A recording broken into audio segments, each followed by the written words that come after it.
up a seat at the bar to join us for another episode of McAnally's Pubcast, a podcast exploring the fun and fantastical mind of Jim Butcher's The Dresden Files series. Hosts Tanzan, Maggie, and me bring you another round of literary analysis on this immense, immersive, and colorful environment inhabited by Harry Dresden, the world's only licensed private investigator and professional wizard. Join an active and engaged community of new and die-hard dedicated fans focused on the fabulous themes, theories, characters, context, lore, and more. This is McAnally's Dresden Files Pubcast by Free Flow Rambling. Conjure by it at your own risk.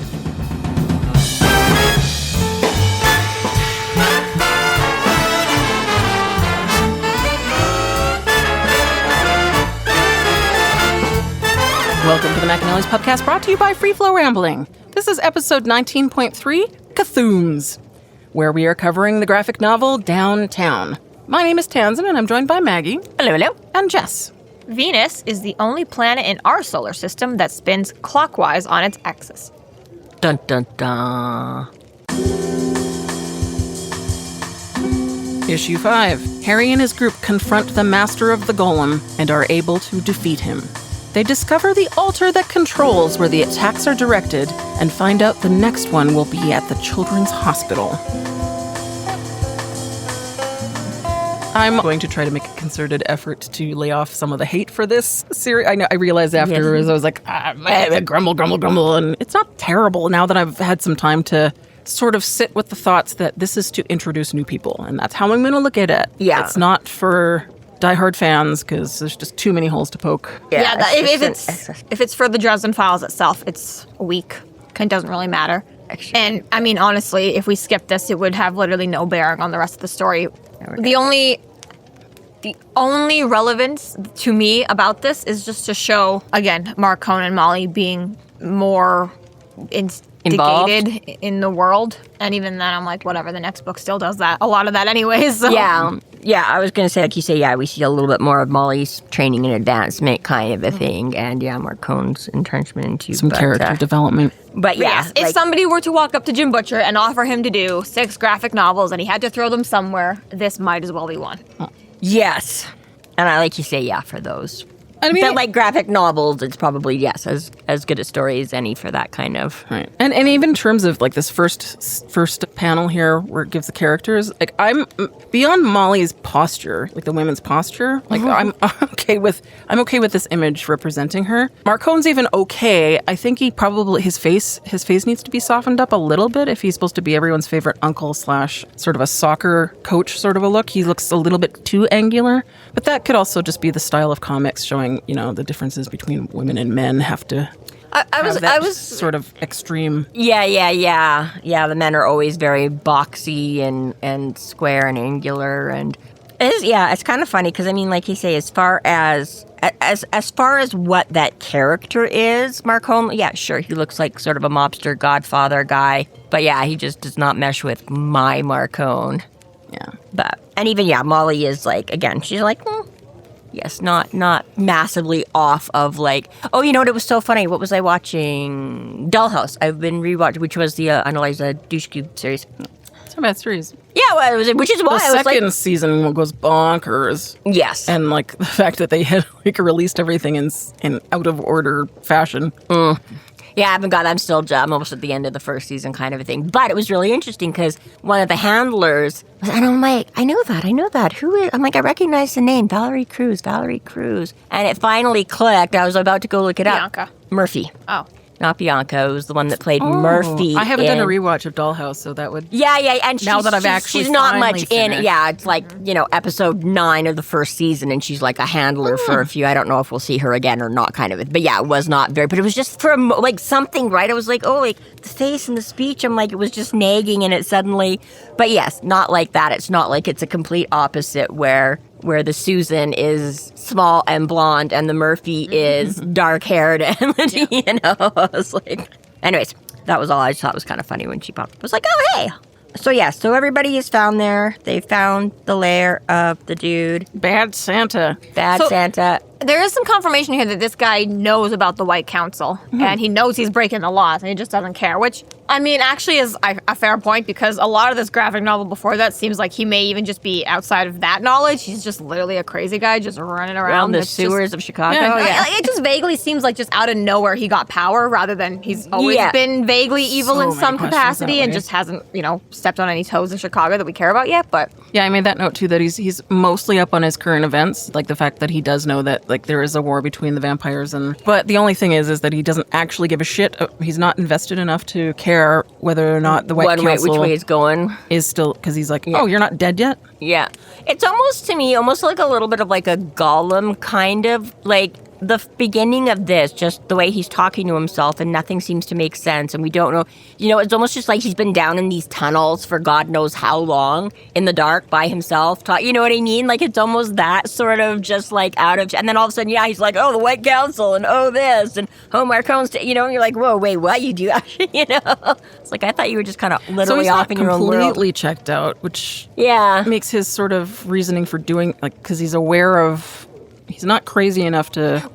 Which makes him all the more confusing, this because you're like, his motivation's a little bit more crazier, though. Yeah, if you were just completely random and there was no rhyme or reason, then you're like, okay, that's why nothing made. But now you're like, oh, but you do have rhyme and reason, but there's also no. So. No, that's why there's no indication that it was Marcone becoming the Baron that tipped him off, but I'm happy to take that as an excuse because there's literally no other reason. I'm like, where did you come from and why do you care all of a sudden? Yeah, it doesn't really have so a it's lot like, of sure, reason. okay, Marcone just declared Chicago his, and now some random crazy this whole time has been like, Chicago's mine, Chicago's mine. What? As most as we can tell, he's referred to as a sorcerer, which may or may be incorrect usage of the term, because I think that was like Marcone that mentions it. I would say Harry mostly classifies sorcerers as one bit gambit. Evil, one trick ponies. Right. Yeah, is it warlocks that are like fully warlocks evil? are like White Council defined black magic or whatever like that. Harry says sorcerers are like generally like they've got some sort of skill, but they're not as robust as a wizard. They're not as well rounded, and which would kind of be incorrect because this guy seems to have a wallop amount of power because he's just. So Harry's trying to throw spells at him, and he's just like, whatever. More of like a therapist and a psychologist or something. Like psychologists are like the White Council. They're the training. They can do everything. Whereas the therapists are like, okay, I know how to deal with like this problem, See, I would not be able to do that definition. I don't know what the fucking difference is between the two. Warlocks are the whole shebang. Okay. They just do it for evil. So there is a hierarchy with those sorcerers, terms. Okay. Do not have as many tricks in their bag, but are generally also not good. Right. Well, I was just looking at terms of magic use because Bad Santa here seems to sort of throw around magic like it doesn't affect him, and he sort of makes fun of. He doesn't whine about it like Harry does. He doesn't. He's like, you're supposed to be the protector, but you're like losing all your magic, whatever. And the only thing that actually kills him is physical attacks, not magic. Yeah. That's why I take him as having more of the sorcerer. It's not necessarily all his power. He's getting it from somewhere else, so he can throw out a bunch of it, but he's not actually in control. Oh, so more like Stormfront with harnessing. Yeah, exactly. Or like, like the alphas, they can just turn into werewolves and that's it. Like he can turn on and turn off a golem and he can, throw power at it, but he's not as like Harry where Harry technically has whatever he can think of at his disposal, technically to a point, obviously. Yeah. Whereas this guy might be like, he can do a lot of destructive power, but he's kind of limited to that only. Because there's no proof he's got a shield, and he's also got this gravity spell. That's the ones that. So he's got at least 3. So I have no proof that he's got some sort of benefactor. I'm just like, again, like he kind of come out of nowhere. So it's like, assume that he's not some. And we don't ever actually get any indication of. And we'll never know. And now he's dead. So. Until like 7 books from now, and there'll be like some mention of this guy he battled in Undertown. He'll be like, oh, that's who that was. Sometimes you just that was my father, you asshole. I'm gonna get you. That was great, Uncle Jimmy. Remember that time you killed a homeless man in the sewers and you're like, no? And they were like, how dare you? Now I'm going to kill you twice. Not only did you kill him, but he wasn't even worth your acknowledgement. Harry's like, literally never even learned that guy's name. But it is, I mean, again, I know that's the whole point of the thing, but again, it's one of those things that's just funny with, like, I was just saying, like, oh, Harry, again, from our perspective, every time Harry slings out his spell, he's like, whew, I'm tired. And then he does, like, some big thing. He's like, I'm exhausted. I can't move anymore, but I have to. Whereas, like you say, all the bad guys are just like, block, block, block, block, throw a volcano on top of your head, block, Okay, we've talked about this before. I think that was Ebenezer, like, purposely implanting safeguards to Harry Dresden. He's like, you are your magic, okay? The way you use your magic is important, okay? He's like, you feel tired, Harry, after you throw a big spell. Please don't wipe out the wizarding world, okay? You're feeling very sleepy every time you cast magic. I like that. Right. That was the, psychological kill switch. It's like the exact opposite Feels of, like what's a plant? Sleeper. Yeah, exact opposite of a sleeper agent. Don't worry, guys. If he ever goes crazy, I just gotta snap and he's gonna go to bed. This one's called Cleaning the Chicken Pen, Harry. Nice. Well, we get confirmation in the first few pages of this particular novel is that, well, Bad Santa's pretty strong, and so is the Golem because it just, knocks Mouse's attack away. Yeah, the nerve. Can't pick on the dog. So we've got some pretty strong opposition. Yes, they're not lightweights. They actually are going to take some quote-unquote defeating You got this by Harry and Molly and Mouse and Marcone. poor liquor store owner that he's just running around in a panic going, oh, fuck, oh, fuck, oh, fuck, oh, fuck, oh, fuck.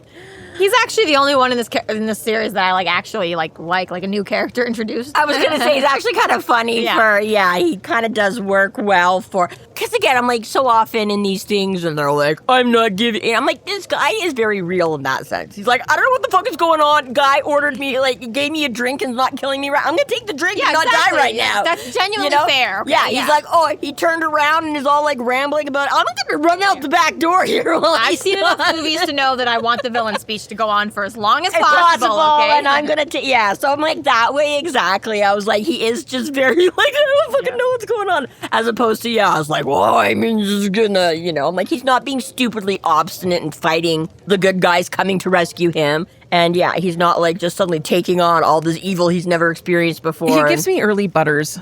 Still chicken shit, but still, by the time he gets to the end of it, does just enough to stand up to give himself try to a boost. Now, if we could all direct our attention to the page where it is him explaining himself to Marcone and Molly, and Molly's about to start the veil.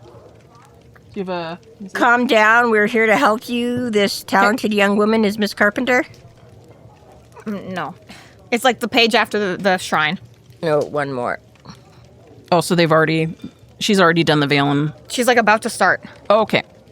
It's like the very top is, I was able to bond with him. He's insane. I just tried to. You both see that? Yep. Yeah, where we were just mentioning, he's like, I kissed his ass to stay alive. All right, yep, so that's a little bit further. Okay, yeah, there, that one. There. So, very bottom left panel. She goes to touch him, and Marcone's like, no! He looks contagious as fuck. Mm-hmm. And then you go another, dozen or so pages, and Harry's just, patting him on the back, rubbing his shoulder, giving him a speech, being like, hey, man, I'm gonna get you out of this. I got you, okay? Life is gonna be hard from here on out now that you know about the supernatural, but I'm with you till the end. And I'm like, okay, well, Harry, you're definitely gonna die now. You're also contagious then, stupid. So, see, here's the kicker to that. Marcone is like, first of all, yeah, that's fine. If this wipes out Harry, then... Yeah, 100%. Like, oh, no, Molly, don't. He's like, oops, Harry accidentally touched... Oh, maybe that. Well. Or again, it's the typical, once again, we're reinforcing Harry's immortality. The fact it doesn't matter. It's called plot armor, okay? I can't die. I'm the main character. Right. His genes are just going to keep copying back at 100%. So eventually, this life-threatening contagious he'll get over it. It's fine. Don't you think wizards should have, they just keep replacing their, things so fast that they're going to, eventually get ahead of themselves if they're not getting beat? Almost like they should... mutated like a cancer almost. Yeah, they should be infecting themselves with cancer just to give the genes something to work on so that they don't start mutating themselves. That's why he's we all have warts and things like that, or used to. Now we just can't do it. I was like, I don't know. Or maybe not. Maybe they're all waiting for their X-Men days. Harry's like, I can shoot laser beams out my eyeballs, but it exhausts me. If I can just automatically do that and then also do all my coolness. Perfect. Okay. Anyway. So speaking of that same panel, I wanted to see if that children's hospital, the Lurie Children's Hospital was a real place, because I don't know. And then the first image that I looked at was exactly the same as the comic. Oh, shit. Yeah. It was quite literally, and because I have the comic next to my notes, and I just had to screenshot them next to it, because that's the one that they use on Wikipedia. Nice. To describe it, and it's quite literally even the same angle Yeah, it is. I'm looking at what you got up there, and yeah, that's crazy. So it definitely is a real place. It's a real place, and they did a good job recreating it. It exists as is. They're like, what's the first picture we find? Oh, there it is. Even the exact number of windows is correct. Good job. Yeah, it's very accurate. Yep. They even have the shadow is even correct. The reflections are correct. Yes. So this is the exact photo they went off. You know what? Yeah, I was gonna say. You know which model reference. So after finding this voodoo throne thing and the next intended target, which is this hospital, Marcone decides that he's going to man up, save, and he tells Molly, "Keep this guy safe. I'm gonna make this go away." Okay, this is where graphic novels are good. Okay, fight scenes. Yes. It's fun to see that depicted. All the lots of like the slashing and the hitting and the special effects that you get to draw and the power being shot at one another. Like that's so great. much easier to see. That looks really fun. Yes. Again, guys, we're in an already close to collapsed tunnel under the city of Chicago. It's just not really a safe place to be doing this. An open field probably is safer. I mean... Au contraire, mon frère. Have you seen the size of this thing? Right, but if you hit the ceiling, all of Chicago's coming down. And they do it. Acknowledge you hit a structural, integral part of the system. But that's what I mean. It's like you gotta lob that thing 2 miles before it's hitting the ceiling. So really, your odds are like, yeah, it's worse because of, but yes, no, once again. It's kind of like airport hangar size is what it looks like in these diagrams. Yeah, yeah, right. But yes, again, one of those realities, not realities. Don't look too close at the, oh yes, oh no, we're going to bring the whole thing down. Harry can't blow out this thing, but meanwhile we'll have the bad guy tossing power every 5 seconds and blowing up the whole. And perspectives are kind of also, but it's hard to say because if this guy's human, he is massive. Because I noticed when Marcone comes and stabs him in the back, he grabs Marcone by his forearm, and his hand is literally the size of Marcone's entire I was going to say, forearm. He's a very stout, stocky, so broad is he human? Kind of is he not? ancient. Is he some kind of part ogre? What? It's really unclear if he is human. Because otherwise, when you see him, he doesn't look particularly tall or imposing that way. So yeah, I don't know if he is just very they say he's kind of a squat, beefy kind of. And again, some of that I think is artistic license with a graphic novel. But yeah, I think too, right? That's massive. If you put your own hand over your forearm, now increase your hand size so it fits your entire forearm. And this is a man-sized forearm. Yeah, but I mean, like I say, I'm I can get my hand almost. This is what Erwin's gonna grow into. He could be Scion of some sort. Yeah. No. I mean, again, we don't know that there's, but yeah, I'm just saying To me, there's some indication that he's not entirely human because of just the sheer size of his extremities and the way he looks. Yeah, and it could, and again, I don't know if it's that or just like I say, sort of the way he is. And the fact is that he got stabbed through the back, and the sword goes through his chest, and he still has the fortitude to throw Marcone over his and keep going. But he's also with the sword sticking out of it. Crazy bad guy sorcerer, so that's kind of par for the course. Everybody in books and movies, that seems a little bit more than just like adrenaline to me. I concur, but everybody in books and movies gets stabbed through the chest and then runs around for 5 more scenes causing mayhem. So, again. But, okay, if you are a Harcone Mary shipper. Oh, yeah, I forgot what I called it. Yeah. I don't remember what we called it. Anyways, if you ship Harry and Dresden, can we do like a Dracone? No. That's very, oh, come on. Dracone's kind of cool, but. Right? Come on. But it's very, it just sounds so close to Harry and Draco. But it's so romantic for a couple of panels here. When Marcone hits the ground and Harry's standing over him. And then Harry's crouching over him. And then the next page when he's cradling him in his arms. Cradling Marcone. I will never let you go. Got him grasped twice. Or in the next, and we'll get to the next episode, or the next issue, where he's like, no, or he thinks he's dead. It's just, I'm like, oh my God, Harry. Harry's like, I don't really, it's just on principle, okay? I would care if any human suddenly died and just, just like, not that it's Marcone. Harry's excuse, of course, is, the devil and Marcone is holding back a lot of other enemies, but one day I'm going to get his ass, and it's so funny because it's just like, a lot of other people actually have tried to get Marcone, and you keep stopping them. Yeah, right. Right? This would be an easy fix. He's like, now that you're out of my way, on me. Yeah. Well, I can fix the rest of this without you being in my way. Which is like funny because they both say that about each other every once in a while, right? He's like, I don't need to do you because some other thing's going to come along and kill you. But then, I'm like, but since your guys is now 50% of the time, you are the thing saving him from that something. That would have killed him, Marcone. You could have just been like, oh, Harry's gone. But I'm sure, Marcone totally is like, no. I'm happy with my morally gray wizard. Don't send somebody here who's actually good at their job. And that too, I was going to say, it does make more sense, I think, coming from Marcone a lot of the time because he definitely has it better set up with... He's like, oh no, Harry Dresden, who I can sometimes talk into my side. Yeah, and all I have to do is pay for like extra trash cans and building glass. And, I have to replace the windows every time he comes. But yeah, exactly. I was like, I think he's more so that way that he is. But yeah, it's just funny, like you say, where Harry's like, I'm just going to wait. Someday something's going to wipe you out and it'll serve you right. I'm like, you could have let a lot of things wipe him out, Harry. Yeah, there's no witnesses here either. Exactly. This is the perfect excuse. He's literally just like, Marcone, never heard of him. But again, Butcher has set it up well. Once that ceiling came down, he was under that. Sorry. You guys dropped down. I definitely was not holding him down and pinning him under. I forgot Hendrix and Guard both saw them come down together.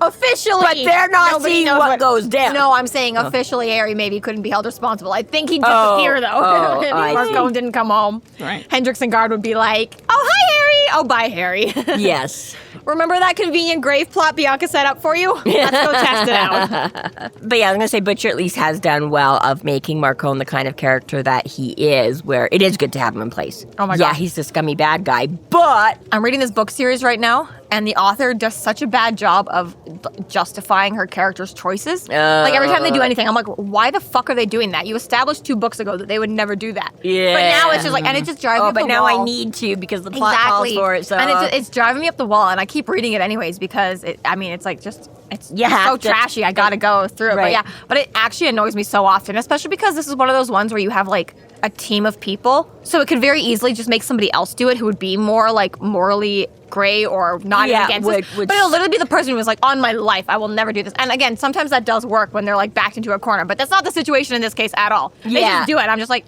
do you even know the characters you wrote? Again, that has to be like a certain, whatever. Right, like the justifications just don't work for me ever. So I'm like, I come back to something like this for Jim Butcher where I'm like, thank God, somebody who actually cares about why the fuck anyone's doing anything. Yes, and either coming up with a really good reason to make their character break it, or Butcher will be like, I need somebody else to come. Yeah. I need a bad Santa to hide out and live in the sewers. But exactly right. He will give it to somebody else to make that thing where Harry doesn't or whatever. But okay, magic gun. I thought at first it was when Harry's trapped under this gravity thing that it was like him because he's been practicing the telekinetic stuff with Molly. That it was him at first, and then it was like it dawned on me. It was like, oh no, it's him being proud of the Padawan. Yeah, that would have been a cool moment. But since we have Molly here, we don't need Harry to do it. But it would have been otherwise cool. I'm sure if it was a novel, Harry would be like, since I've been forced to go back to basics.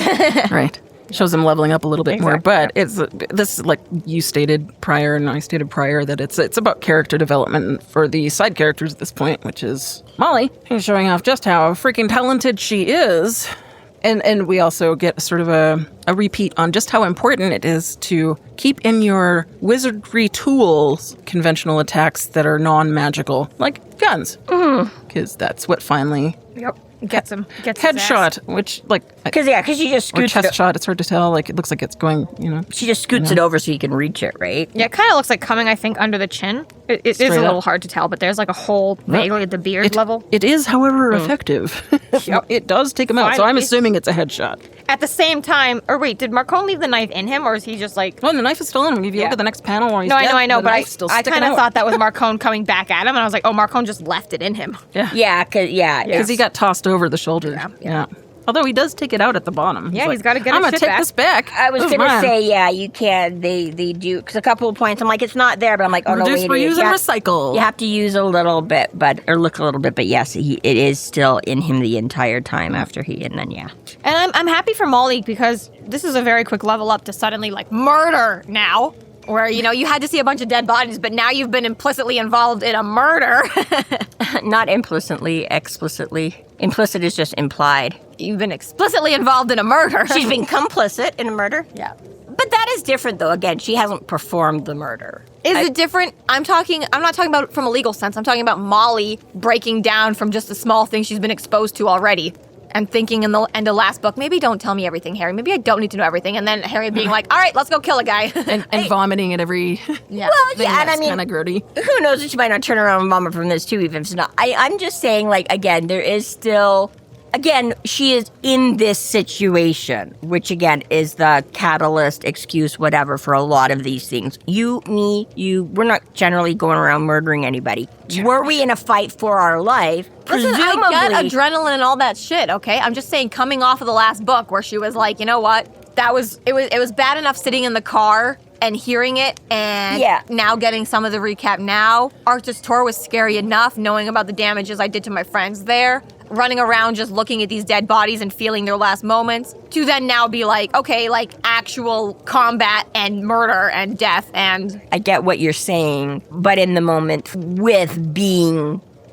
again, I'm like, I don't see it necessarily as big a stretch of her. Yeah, her actually doing it would be her being like, okay, Harry, here, yes, take the gun, you go kill the thing. We're also sort of in the constraints of a shorter format that we can't put every nuance on. And like you said before with the novels, where she might actually just like, once they had a moment to recoup, be like, oh my God, I helped you kill this guy. But we don't have that. We don't have the time for it. Yes. They don't have the time for it in the constraints of just the story. Yeah. But you are right. She is slowly desensitizing. Or not so slowly as the case may be, I guess is Jessica's point. Okay. She's very rapidly. But anyways, yes, point being is they have... Okay, but this I kind of don't understand either, because all of a sudden they're all like, are you okay? I will be. Good thing we practiced. What the shit? She's like, but so the golem's taking off, and she's like, but the sorcerer is dead. And he's like, yes, and that should have rendered the thing inert. So yeah, correct me if I'm wrong, but back when this started, when he tells the story of the Maharal or whatever that called this thing, wasn't the whole point that he lost control of the thing and it just went off and did its own thing? Yeah. So why are they suddenly surprised that now they've broken the thing and now this thing is like not being controlled and it's about to go off and do its own thing? In the story that I looked up, it was just like the thing went crazy because it wasn't shut down at the end of the night like it was supposed to be. Right. And so then he just went berserk on his own. But the priest himself never died or anything like that. Like a toddler left unattended, so he just went and made mischief on his own. Yeah.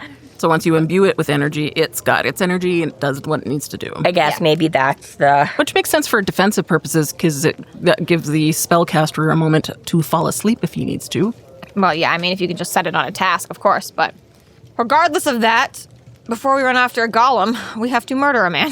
I don't know. There was kind of a good line, though, earlier, wherever exactly. I think it's when they're sort of first talking to him, though. And the sorcerer guy says, or Harry, somebody says something about, like, the choice, like, I don't want to die, I wouldn't choose or whatever. And he's like, of course, choice and death rarely coincide. It's like, that was actually pretty good. Yeah, touche. I was like, that was I like that one. So we end this with Marcone deciding that, well, yeah, now that Bad Santa's done, this guy needs to die too, because, well, we find out next issue.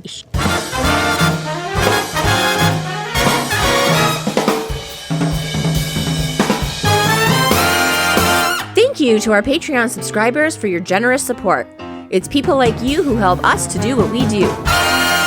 If you're not yet a Patreon subscriber, sign up today and get a fuck ton of bonus content, kick-ass merch, behind-the-scenes outtakes, and more. Sign up today at www.patreon.com/freeflowrambling. Issue 6. Marcone insists on killing the infected hostage, but Harry convinces him otherwise. In a daring move, Marcone switches himself for the target instead of the children's hospital. The group fight off the newly redirected Golem. Unexpectedly, the hostage is able to delay the monster in order for Harry and Marcone to dispatch it in an explosive finish. So yes, interestingly enough, after spending this whole time tracking them down and saying, Harry, don't get involved, I'm going to handle it, and trapping himself in Undertown with Harry, and Marcone is like, oh, this dude, I'm like, I swear I will get you out of here, you get paid for protection, that's what you're going to get. Oh, no, I'm going to kill you, dude, sorry, bro. Like, Which I guess is why Marcone is Marcone and not Harry. Well, he's weighed the scales, and this protects the rest of the people who paid him. Yeah, so obviously. But I don't know, it begs to... So was... It's pretty cut and dried for him, because, like, and if we look at the drawings, he is... Yeah, the man is pretty mucusy. Awful and gross. I know, it looks like his face is, like, melting off like a and wax this is candle where or it's getting something. weird for Like me a scene because from Indiana Jones. Yeah. setting aside the morals and ethics of it, Marcone is actually the one in a position to be able to help this man. He's got the money. He could set up biohazard and get the right doctors and... I was going to say, like, you don't really know, like, exactly isolate him and find out if it's curable. Or just isolate yeah, like, him. I just, like, Marcone has the means to do it if he wanted to, right? He's just very pragmatic, and he's like, but why? When I could just kill him and leave him down here. And again, you know, I do it for this guy. All of a sudden, everybody's going to be coming to me and be like, I'm just saying, if I'm "Save me, paying for save me." protection, Oh, I see that. and you get me infested by a golem who's mad at you, I damn well expect you to pay my fucking medical bills, motherfucker. That's fair, that's You true. did not read the fine print of our contract. I understand it's a criminal organization. You don't get health benefits. However, If protecting you costs more than $250,000, then you're still on your own. I just like, I'm not paying a regular, not that he knows this, but I'm not paying some regular schmuck for protection. I'm paying some guy enshrined in the supernatural to protect me from the supernatural, and I'm getting beat up and poisoned by the supernatural. I damn well expect you to come and help me. Yes. I mean, it's hard to sort of gauge, too, because in Marcone's mind, they don't know that they're going to survive the golem at all at this period. And so if this guy gets away while they're trying to fight the golem, that does mean everybody else is going to be infected. So this is like, very God, it could be a worldwide prudent. pandemic. Yeah. But so is this the point? Because the guy seemed, I don't know, I sort of felt like Bad Santa was like just planning and wanting to kill. I mean, again, he just straight up killed the other couple of people. So was this his long-term plan? Like, was this guy supposed to get right with the other two just to draw enough attention so that Marcone or whoever would come and rescue? I mean, like, I feel like you couldn't have done it. You could have infected him He said without... that he changed his tactics, and then that's when this guy comes in. I think it is his, like, message. Is that where you feel more... But then at the very end, Harry says that he was probably going to be sent out so he could just end up controlling people, because one of his issues was that people were challenging his authority. I guess, because I was just like, I feel like you keep threatening to kill him, but you haven't killed him. Well, and then if he's infected, it's obvious he has to get back was up to also drinking it, right? Drink the juice, drink the juice, drink or the juice. he, again, is immune to, his own crazy concoction that he is, or magically, or... I don't. Yeah. I guess we have to look back and see if he actually does. I or would. If he just feign, like, or just hands it off, try this. Yeah, and I think he did. I think he was drinking from it. I mean, it's hard to tell. It's not a movie. It is just drawing, so it's like... I was going to say, I'm pretty sure I got the impression that Bad Santa drank it too, but doesn't... Or he could have just poisoned his... Maybe it's not the drink so much as something he put in his drink, but regardless, yes, I was just like, I don't know why is this guy suddenly... I feel like you were going to kill him, but that's pointless, because if you're infecting him, you have to get him back up into population to release him, but in which case they would have to successfully rescue... I don't know, I just, again, either I'm missing something, or it just seems like there's bits and pieces here that don't quite I think gel. he's part of a contingency plan. I think he changed his plans because he was being... maybe that's questioned, all it is. and so this is like, since you guys aren't following me, like I think you should. This guy is going to make sure that he goes out there, infects everybody, and now I get to dictate my will. The world, maybe. But either way, Harry pops him in a bubble, so he becomes the boy in the not so plastic bubble. He looks pretty fucking terrible. Well, we take a minute to. I was gonna say that's the other thing about the graphic novel aspect of like some of the depictions are just like, I don't need to remember that part. Yeah, I'm like, I get it, it's effective for what it is, but yes, the way you draw someone like being all snotty and mucusy and it just looks like their face is like peeling off and like boiled and like a melted, but anyways, as you say, and again, you're right, it does appear to be a different throne. I still think it's crazy that the shrine is so much throne-like and in many ways very similar to his actual cherub throne thing. God forbid somebody has a fucking style. Yeah, I don't get the choice. I'm or sorry. more than one chair. Yeah, I maybe that's it. He's like lacking in a bunch of others. He's like, all I have is like these 3 or 4 like fucking thrones down I made here. this throne, it's really uncomfortable, so I'm going to make myself a new one. But what do I do with the old one? Oh, I put so much work and effort, it can't go to waste. I'll just, It's just nice to make a sacrificial altar. Now, with all of Harry's spell crafting and potion making, Being able to just switch out a single photo on an altar just like that seems so cheaty to me. Again, I'm like, yeah, if you program this thing and it's off on that same thing, I feel like there would have been more work that went into Like, Harry, that's did you all imbue you my gotta license do. with a little bit of magic first or something like that? Yeah, literally, that's all you have to do is just like, oops, sorry guys, wrong projector. It's like when your teacher slaps down the wrong thing on the. Oh my gosh. It does draw a parallel to Harry, though, that Marcone is able to put himself as the target, because this is classic Harry maneuvering. Well, no, to be fair, we do have a precedence for that. You know, when Marcone came to do the extraction on Harry in the last book, and he was like, you fucking paid for an extraction, so I'm fucking sticking with you, Harry. Like, he puts himself in the thing. He doesn't just send... I shouldn't say that it sets the precedence, but this is another example of how... Yeah. Harry isn't the only one that decides that he's going to self-sacrifice himself. Like you said, the for parallel what he thinks before... is what he needs to do. Marcone, he does fucking walk the walk. Yeah. Yes, which is why he is, again, as effective. So they're quite similar. It's like he gets mad about how... But to me, they're very, very... Yeah, like I said, parallel characters. There's just... Marcone is just... You just go back to book slightly more on the other end of that darker gray area. Hey, the Dracones out there know exactly what you're talking about. And he managed to get... Had he managed to convince Harry and Stormfront to just be on his side and work with him, and there would have probably been no guard, and it would have just been the two of them. They could have been. Right. Holy shit. Chicago would have been a very different place. That is if Harry had true, committed to working with right from the start. Yeah. I mean, even when Marcone was saying, like, you don't even have to work for me. I'm going to basically pay you to fuck off and not work for anyone at all. But yeah, whatever, whether it's a cheap cop-out or totally works with the play of rules in this universe, I don't know. I'd love to meet somebody like that in the actual novels where Harry, like, goes to some sort of magical person and be like, hey, I need help. And he's like, sorry, Marcone pays me to shut the fuck up. And they'd be like, what? Then you gotta go to Marcone and be like, can you fucking tell your guy to talk? What the hell? Dude, I need this. Maybe that's the point of Mirror Mirror. This is actually the... maybe I would love that. That would be amazing, actually. I would actually really enjoy that. So many apps, so many things you could do with that. I hope Mirror Mirror's 2,000 pages long. I was just gonna say, like, you literally could do like a little. It's like basically every book. Yeah. And short story and graphic novel. Just give it to us all. I mean, I already know based on interviews where the first spoiler convergent happens. Completely, yeah. But even still, I'm like, come on, Jim Butcher, you don't have to stick to that. Let's just do it all again. Why not? It's just rewriting the rules. When we eventually catch up to the end of this podcast, let's just start over again. Oh my God, I was just say, oh my God, this could totally be a thing. So I get, again, you don't want to do the whole jump the shark thing and stuff like that, right? Like, yeah, I don't want to see this series go on so long that we're like, oh my God. So I get, and again, 20 books is pretty good to do a series and wrap it up. But you're right. Now, if Butcher himself isn't completely tired of the Dresden world and wants out, if he's not like killing them off like Derek Storm, then he can completely come back and write a whole Derek Storm, Dresden Earth 256. I know, but like, why not like George Martin or something? You know, because I don't read his like shit. I don't know novelist. Because I don't know anybody. No, Derek Storm, or just, and, you know, when Castle got tired of his own character and was like, you know what hasn't been done yet before? Cops. That won't bother me. That won't bore me.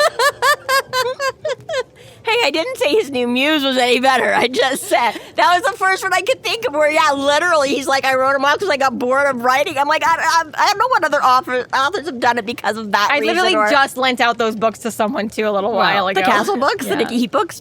Anyways, obviously you got my point. But if Dresden is not, or sorry, if Butcher is not ready, he could go back and write a whole other 20 novels of mirror verse. It's the what if of Dresden in the multiverse. Then the graphic novels would finally be interesting. By the way, this was like, this universe. See, I'm like, oh, there you go, guys. There you go. This is just a multiverse entry where shit is just slightly weird enough. I mean, like, obviously going back and forth, this was written in 2013. It's set to be in about 2008. I can understand to a certain degree why Jim Butcher was kind of already too far gone to be placing relevant plot points. Yes. At the same time, that's like the perfect opportunity to place relevant plot points. You already know what's supposed to be there. So you could lay the foreshadow. Yeah, exactly. Maybe he did. We just haven't gotten to it yet. That's true. You're not technically wrong. Maybe As of 2026, it hasn't happened. Pay However. off and, yeah. I may eat crow yet. And once again, we get the ambiguously just blurred out enough, ID that you can't actually find out anything about Marcone. Oh, sure. Yeah, exactly. Show us his driver's license with no relevant information visible, which is actually good. I go back and forth on that. Sometimes I think it's so fun to find out somebody's birth, character's birth, and then other times I'm like, yeah, it just pisses me off for the. I mean, it's not really that you've blurred closed out. the door. Somebody was born February 2nd, 1962.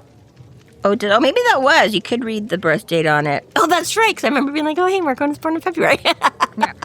It's just You're that right, his the other street stuff, you're says right, Sample Street on Sample Town is like, all right, that's clearly a fake. Yeah, you're right. Now that I'm looking at it again, I was like, oh, they did give us the birth date I'm like, on we it. know he lives in Illinois and Chicago. 62. Oh, Marcone's the same age as James Marsters. Give or take a few months.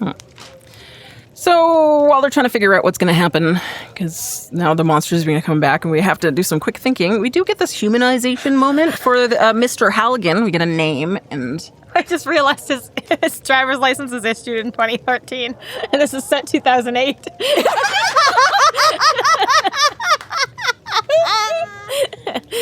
You fucking shady guy. We caught your ass. You're going to jail. Nice catch. That was worth the realization gasp. Oh my god, yeah. Expires in 17, issued on January 23rd of 2013. I totally missed that because I know I read it too, and I just didn't make the connection that this was... I'm using my phone to zoom in because I'm like, I can't read that shit on the... And does this say brown eyes? Does this say motherfucking brown eyes? Well, licenses aren't always that great.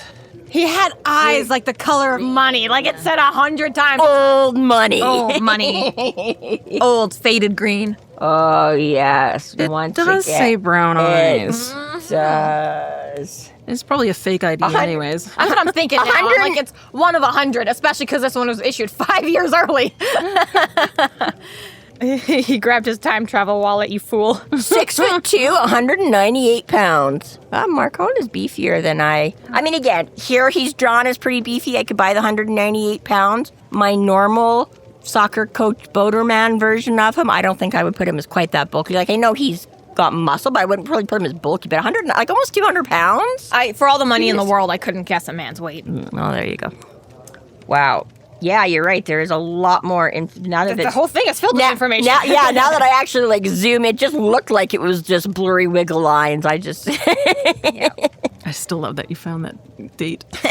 That is good job. Wah, wah. Oh my gosh. He's got a Class D. What is a Class D? Drivers. Yeah. Type org. Does that mean he's an organ donor? That'd be really funny. I could see him being an organ donor. Standard non-commercial license for operating passenger vehicles, SUVs, and small trucks with a gross vehicle weight weighing under 16,000 pounds. It was a Class 5. So it's, I was going to say... Class D, Class 5, yep. Would be the same as ours. Yep. They use letters apparently in America. Letters. Oh, you Americans and your funny little letters. So, yeah, this is the most hilarious thing that they've put, like you say, sampled down. Is just in case somebody wants to try and... Go to Marcone's place? No, I was going to say in case somebody tries to, copy this and make, a fake Illinois driver's license based on this graphic novel version. You just give me, a sample tag. Because everything else... very likely. Everything else that says Illinois, why wouldn't they at least put it at, Chicago, the most Illinois? commonly stolen zip code is 90210. Everyone knows that one. Yeah. But sure, don't put a fake ID in a graphic novel that no one's going to read. I know. It's funny, though, because we were just talking about that the other day at work, and Jessica talking about, the type of, counterfeit bills people, the really lame counterfeit stuff people will try and pass. That literally, you're like the ones that are the God loves you. Yeah. Here's my $5 million. Can I have some change, please? No problem. Yeah, exactly. It's wow. Everything in the till. Can you come back tomorrow for the rest? But yeah. Well, anyways. So please, Mr. Dresden, I've seen enough to know you'll do anything to save me. You are such a... I mean, I get you have no other choice, really. Yeah, he is literally your only choice, but also I'm like, really, though? All this is, to me, is just a repeat of Butters being pumped up when Butters was scared. It's the same sort of situation. Poca will never die, Marco. Say it with me. Speaking of Castle, and therefore Nathan Fillion, this expression of Marcone's here when he's saying, this is my city and I take complete... I've recently, I think I've come across it a couple times, but recently again come across filling in some or many interviews, and he started back in like soap operas and stuff like that or whatever, right? And he's like, again, they always like stay, like at the end of a scene, the camera just like sits on your face for like 20 minutes before it, you know, and he's always like, I never really know what to do. And whatever director, producer, somebody that was, and he's like, he gave me some of like the best acting advice ever. And he's like, anytime, he's like, there's three things, and it does work better if you look at it, because he does the facial expressions, which you guys aren't getting over audio. But basically, he's like, there's three things. He's like, there's did I leave the stove on? I did leave the stove on. No, I turned it off. And he's like, and so he just makes like these slight different like facial expressions. And he's like, and that's what you do. And it's so funny because the expressions he makes are so perfect for the end of a soap opera. He has, did I leave the stove on? I did leave it on. No, I turned it off. And it's just this dramatic, this way of Marcone right here kind of turned away from, I'm just getting like that dramatic like soap opera. This is my town. I'm responsible. You know, he's totally like, did you leave the stove on, Marcone? And then snotty guy snots everywhere for a while.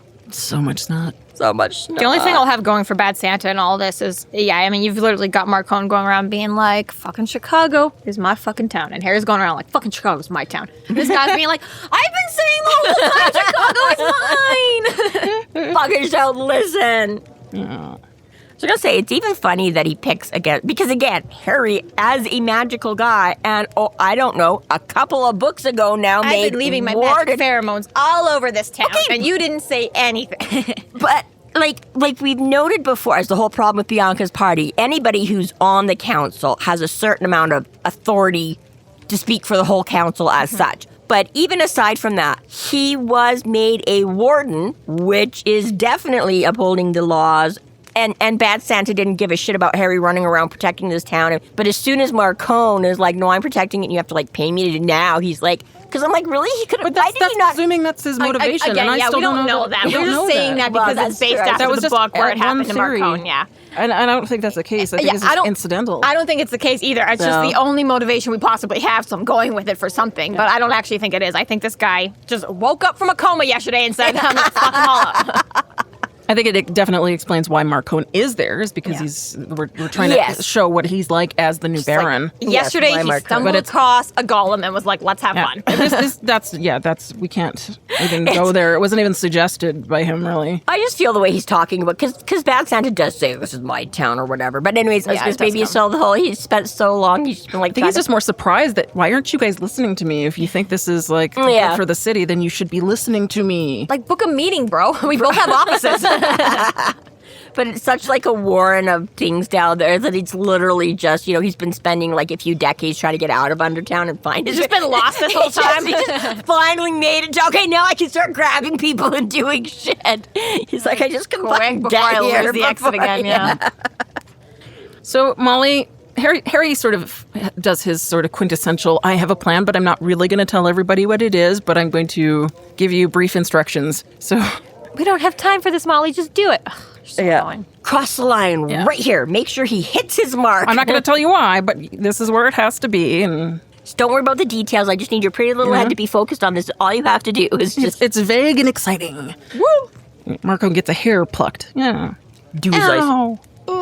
But then we get this example because, and this is I do love how the graphic, and this is not the only graphic novel that it uses the sound effect of Kathoom instead of kaboom. I kind of enjoy Kathoom. It's like a heavier, meatier thing. Yeah, it gives you more of that bass thump, right? Than the it's kaboom. Just a different feel to it, and I like it. Well, I just like how confident they are that as soon as they switch this out, even Harry's like, oh yeah, obviously, because nobody goes off to continue trying to run after this thing or stop. They all stop and start having conversation. He'll come back to us. Yeah, they're like, we'll just sit here and chit-chat and give you some exposition. And because literally they just stand and wait for this thing to crash back through the wall like the Kool-Aid Man. And they were right. And they were right. So I mean, right, obviously, I'm like, oh, that's why they didn't. They're like, no, we got this. It doesn't seem like too much of time. Basically, they just like do a pep talk and be like, okay, what should we do?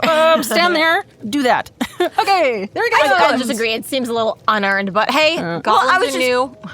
I was just gonna say, for me, even if I just would think that exactly in this thing where it's going, you just all would have been running after him. Even like Marcone would have been back there switching his license. You'd be like, yeah, come on, and still like running down but no, they're all just, whether it took like 30 seconds to 5 minutes. Perfect battleground. Why would we leave? There's spiders over there. No, Harry fried all the spiders. Oh, I guess there should be more, I'm sure. But yeah.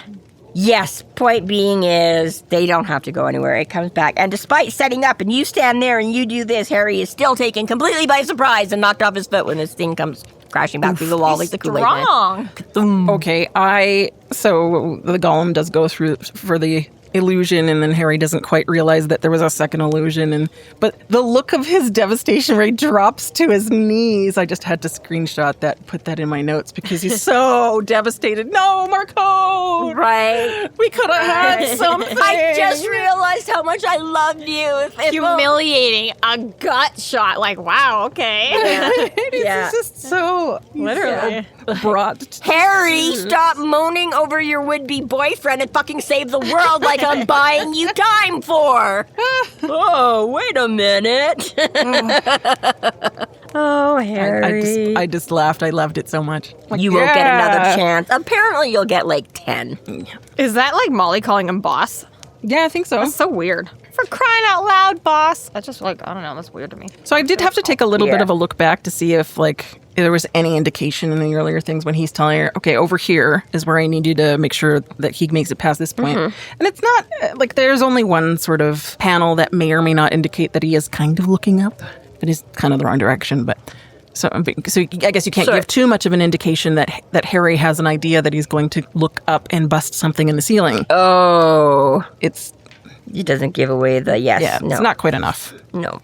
I did go back and check. Is there indications that I just missed? Nope, not really. No foreshadowing. No tip off. No. I don't. The other thing, that I was kind of caught on there was you saying it sounds weird. For crying out loud, maybe, but she calls him boss a lot. Does she? I thought that was just a Bob thing. No, Molly does do it too. She does refer to him as like, okay, boss. Maybe. In my head, it was just Bob only. Okay, because I was like, why does that say? I'm like, yeah, for crying out loud, maybe would be slightly more. But yeah, no, she does sometimes say, like, you got it, boss, and this and that too. So I don't think that's his bet. But anyways, oh my God, Marcone's not dead, guys. Like immediately, like the next page, like, Harry, could you maybe just relax for like a second? Like, you can stand around for 10 minutes waiting to see if the golem's going to come back, but as soon as Marcone is injured, you're like, oh no, he's not going to die now. And he's like, oh, it's all over now. Like, jeez. I'm just going to lay down and die with him. Yeah. Crack. Literally so Romeo coded. I'm just going to kill myself now. What's even the point? I did like when Harry does try to use the running water, because I do, by the time it's used again, I always forget that it's a thing. This thing, the running water, drowns out magic. But it doesn't work in this case, which is like, okay, well, you can't reuse that. It's Fortunately, not actually the same. We did set up making Mr. Halligan just a little bit braver, and so he wants to. Okay, fine. You guys are all trying to save me. I guess I'll try and save you. I drank the juice. Second. Let me try. He's so tough. Nothing can, but you can just like shove your hand right into him. I don't know, man. Magical shit is weird. Like literally, they've been like hammering at this thing and nothing, but now he can. I don't know. Well, and you can't give Marcone the final destruction of the golem either by letting him just throw the... It has to be Harry to be like, I gotta make a calculated risk on how long it takes to shove it into the golem to actually properly destroy it. It has to be Harry that does it. Or like picking up a grenade is so dumb. And also, yeah, like Marcone could have just handed it to him or anything like that, but instead he pulls the pin, he throws it, then Harry picks it up, and then Harry slams it inside the golem, and then he dives. I'm like, oh my gosh. And all the time Harry's like, time seemed to speed up. I'm like, really?